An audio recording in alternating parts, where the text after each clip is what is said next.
Jumpa lagi dengan saya Opan Ahmad.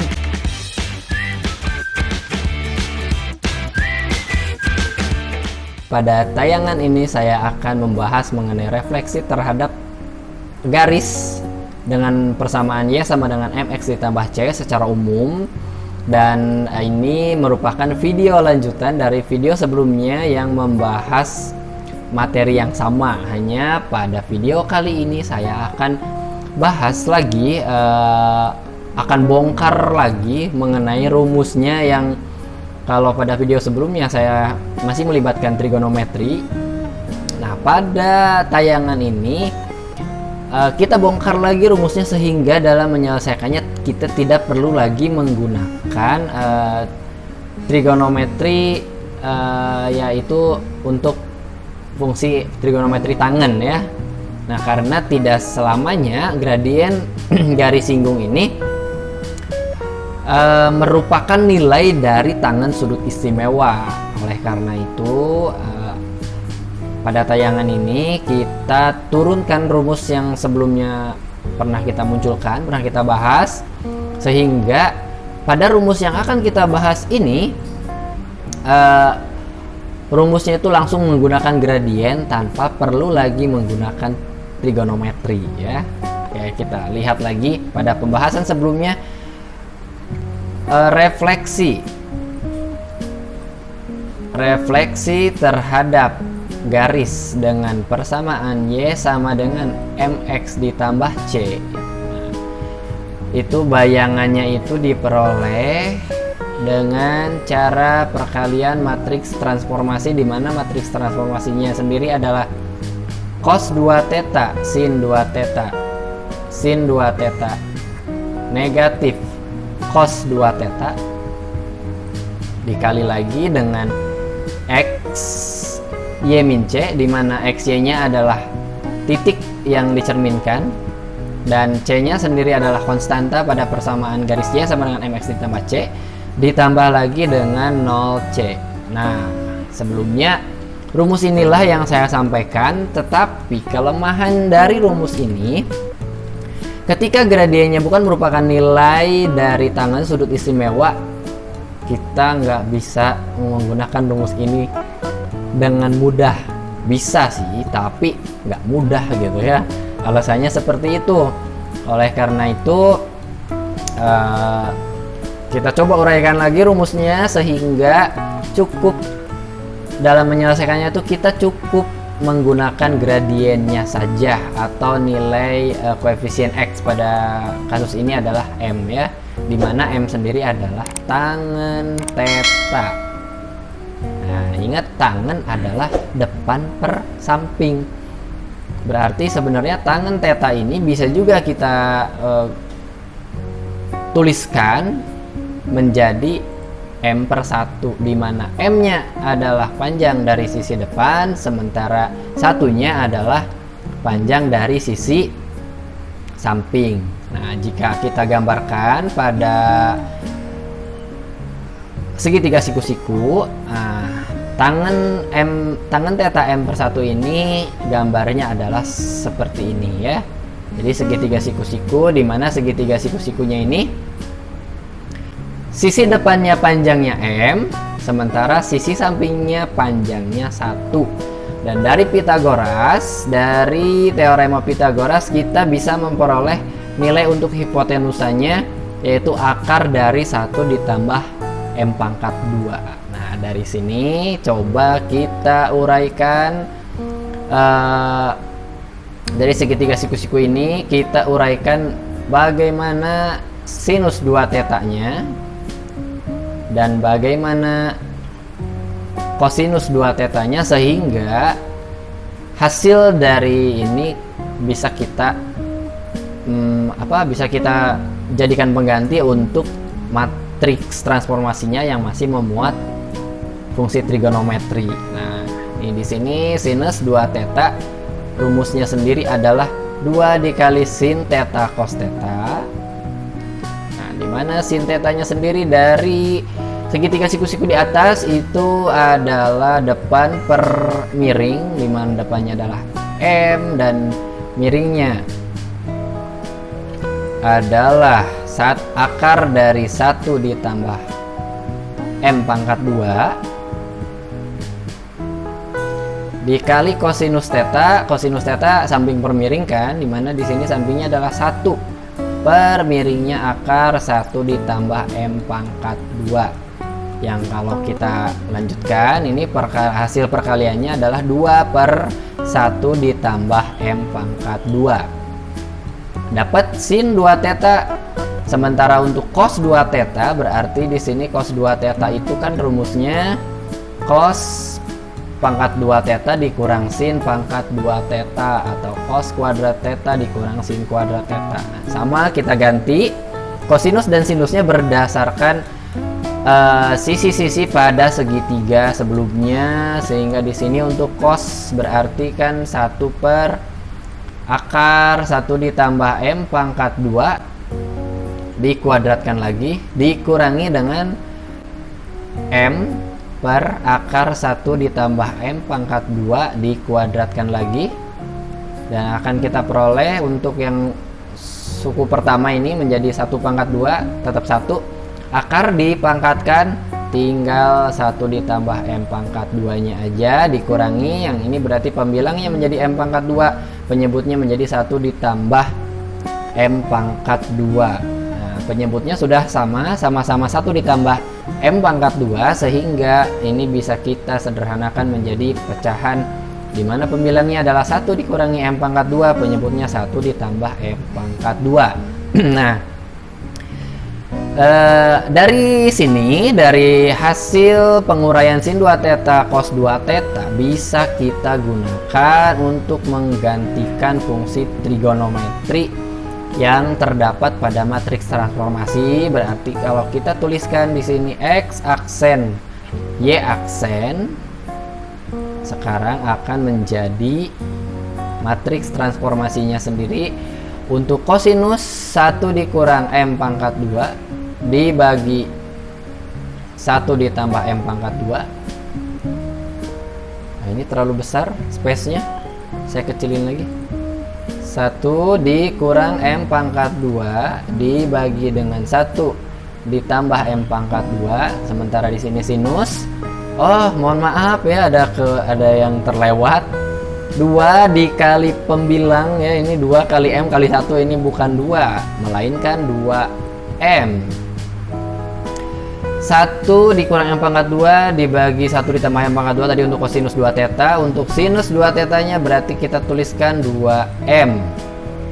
Mohon maaf, 2M per 1 ditambah M pangkat 2. Untuk selanjutnya ini berarti sama, ini posisi untuk sinus 2 theta, berarti kita tuliskan lagi 2M dibagi 1 ditambah M pangkat 2. Dan untuk yang baris kedua kolom kedua ini untuk kosinus theta bertanda negatif, berarti kita tuliskan negatif dari 1 dikurang M pangkat 2 per 1 ditambah M pangkat 2. Seperti itu hasil kita mengganti sin 2 theta dan cos 2 theta dengan yang baru.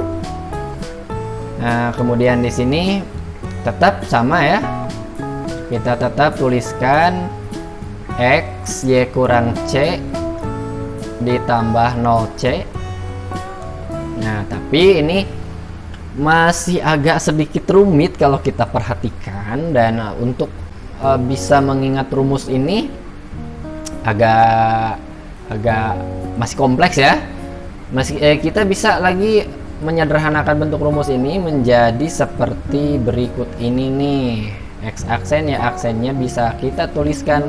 Nah, perhatikan pada matriks masing-masing komponennya penyebutnya sama. Jadi untuk masing-masing penyebut pada komponennya kita tuliskan terlebih dahulu di depan sini sebagai perkalian skalar dengan matriks.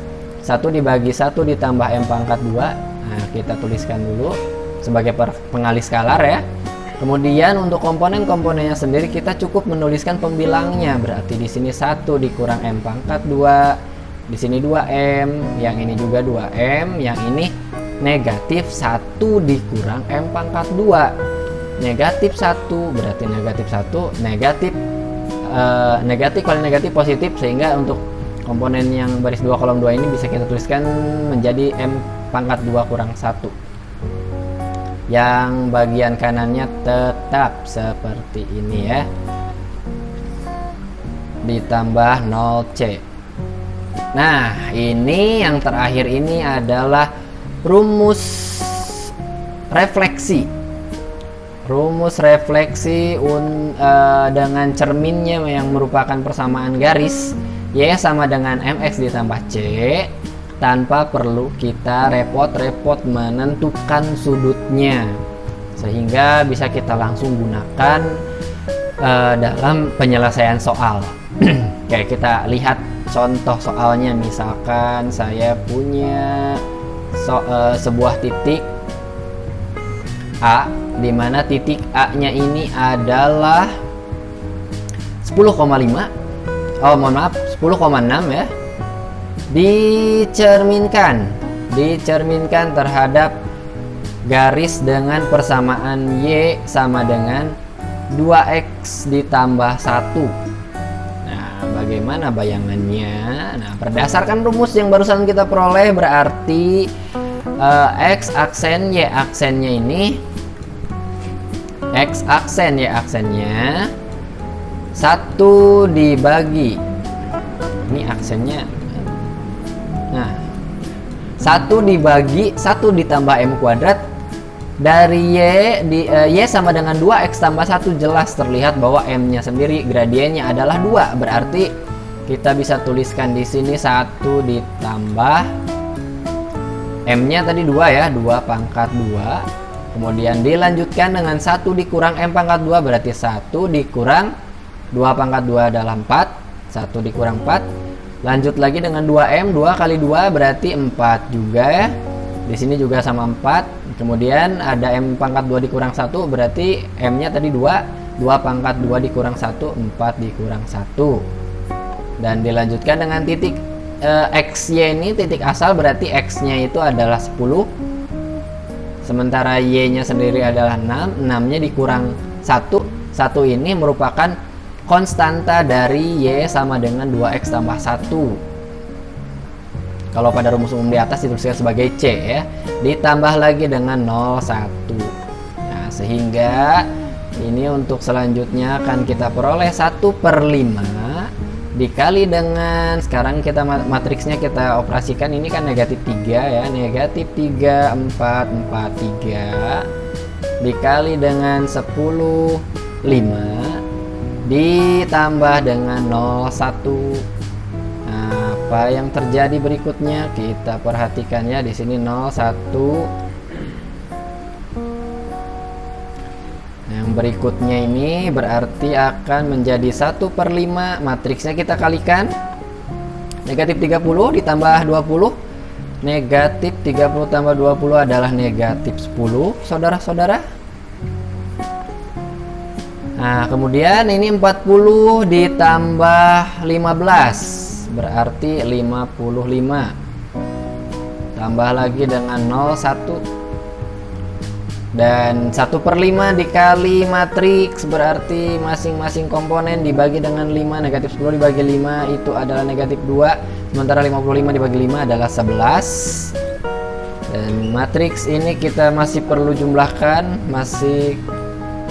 kita perlu menjumlahkannya lagi dengan 01, sehingga hasil akhirnya kita peroleh bahwa X aksen Y aksennya adalah negatif 2 tambah 0, negatif 2, 11 ditambah 1, 12.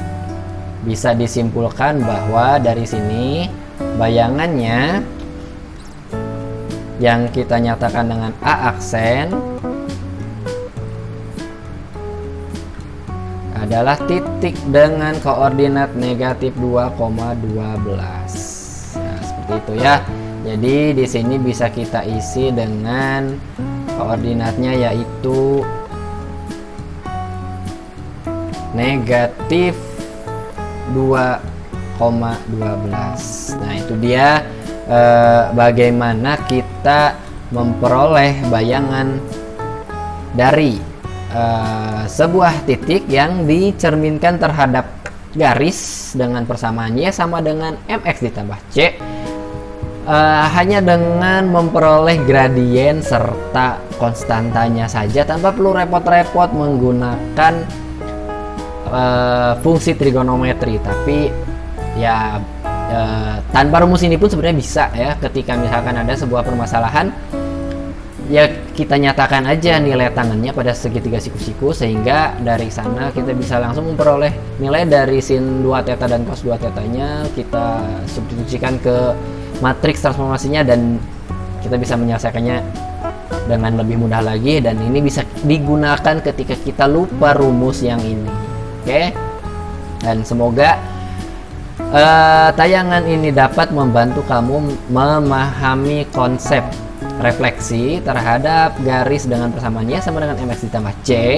Terima kasih telah menyaksikan tayangan ini. Sampai jumpa lagi. Oke.